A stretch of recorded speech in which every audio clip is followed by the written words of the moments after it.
swelling of the ankles, weakness, and pain in the legs, hips, and back, varicose veins, ulcers on the lower extremities, general weakness, especially of the pelvic region, nausea, want of appetite alternating with unnatural hunger, indigestion, hypochondria, affections of the chest in consequence of the dust and foul atmosphere of the factories, etc., etc., all occur among employees subject to the provisions of Sir J. C. Hobhouse's Law of 1831, which prescribes 12 to 13 hours as the maximum. The reports from Glasgow and Manchester are especially worthy of attention in this respect. These evils remain too, after the Law of 1834, and continue to undermine the health of the working class to this day. Care has been taken to give the brutal profit greed of the bourgeoisie a hypocritical, civilized form, to restrain the manufacturers through the arm of the law from too conspicuous villainies, and thus to give them a pretext for self-complacently parading their sham philanthropy. That is all. If a new commission were appointed today, it would find things pretty much as before. As to the extemporized compulsory attendance at school, it remained wholly a dead letter, since the government failed to provide good schools. The manufacturers employed as teachers worn-out operatives, to whom they sent the children 2 hours daily, thus complying with the letter of the law, but the children learn nothing. And even the reports of the factory inspectors, which are limited to the scope of the inspector's duties, i.e., the enforcement of the Factory Act, give data enough to justify the conclusion that the old evils inevitably remain. Inspectors Horner and Saunders, in their reports for October and December, 1844, state that, in a number of branches in which the employment of children can be dispensed with, or superseded by that of adults, the working day is still 14 to 16 hours, or even longer. Among the operatives in these branches they found numbers of young people who had just outgrown the provisions of the law. Many employers disregard the law, shorten the meal times, work children longer than is permitted, and risk prosecution, knowing that the possible fines are trifling in comparison with the certain profits derivable from the offense. Just at present especially, while business is exceptionally brisk, they are under great temptation in this respect.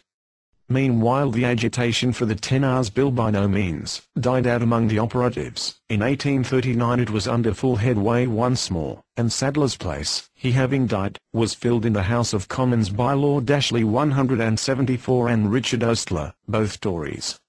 Ostler especially, who carried on a constant agitation in the factory districts, and had been active in the same way during Sadler's life, was the particular favourite of the working men.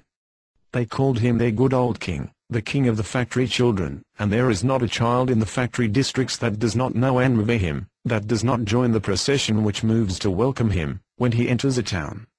Ostler vigorously opposed the new poor law also, and was therefore imprisoned for debt by a Mr. Thornley, on whose estate he was employed as agent, and to whom he owed money. The Whigs offered repeatedly to pay his debt, and confer other favours upon him, if he would only give up his agitation against the poor law. But in vain. He remained in prison, whence he published his fleet papers against the factory system and the poor law. The Tory government of 1841 turned its attention once more to the Factory Acts. The Home Secretary, Sir James Graham, proposed, in 1843, a bill restricting the working hours of children to 6 1/2, and making the enactments for compulsory school attendance more effective, the principal point in this connection being a provision for better schools. This bill was, however, wrecked by the jealousy of the dissenters, for, although compulsory religious instruction was not extended to the children of dissenters, the schools provided for were to be placed under the general supervision of the established church, and the Bible made the general reading book, religion being thus made the foundation of all instruction, whence the dissenters felt themselves threatened. The manufacturers and the liberals generally united with them, the workingmen were divided by the church question, and therefore inactive. The opponents of the bill, though outweighed in the great manufacturing towns, such as Salford and Stockport, Enable and others, such as Manchester, to attack certain of its points only, for fear of the workingmen, collected nevertheless nearly 2 million signatures for a petition against it, and Graham allowed himself to be so far intimidated as to withdraw the whole bill. The next year he omitted the school clauses, and proposed that, instead of the previous provisions, children between 8 and 13 years should be restricted to 6 1/2 hours, and so employed as to have either the whole morning or the whole afternoon free, that young people between 13 and 18 years, and all females, should be limited to 12 hours, and that the hitherto frequent evasions of the law should be prevented. Hardly had he proposed this bill, when the 10 hours agitation was begun again more vigorously than ever. Oastler had just then regained his liberty, a number of his friends and a collection among the workers, had paid his debt, and he threw himself into the movement with all his might. The defenders of the 10 hours bill in the House of Commons had increased in numbers, the masses of petitions supporting it which poured in from all sides brought them allies, and on March 19, 1844, Lord Ashley carried, with a majority of 179 to 170, a resolution that the word night in the Factory Act should express the time from 6 at night to 6 in the morning, whereby the prohibition of night work came to mean the limitation of working hours to 12, including free hours, or 10 hours of actual work a day, but the ministry did not agree to this.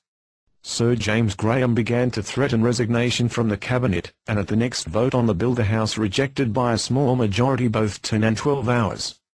Graham and Peel now announced that they should introduce a new bill, and that if this failed to pass they should resign. The new bill was exactly the old 12 hours bill with some changes of form, and the same House of Commons which had rejected the principal points of this bill in March, now swallowed it whole.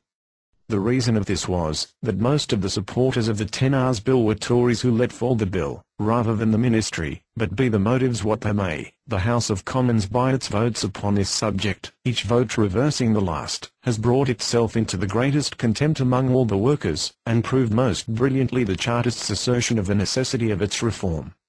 3 members, who had formerly voted against the ministry, afterwards voted for it and rescued it. In all the divisions, the bulk of the opposition voted for, and the bulk of its own party against the ministry 176 the foregoing propositions of Graham touching the employment of children 6 1/2, and of all other operatives 12 hours are now legislative provisions, and by them, and by the limitation of overwork for making up time lost through breakdown of machinery or insufficient water power. By reason of frost or drought, a working day of more than 12 hours has been made well nigh impossible.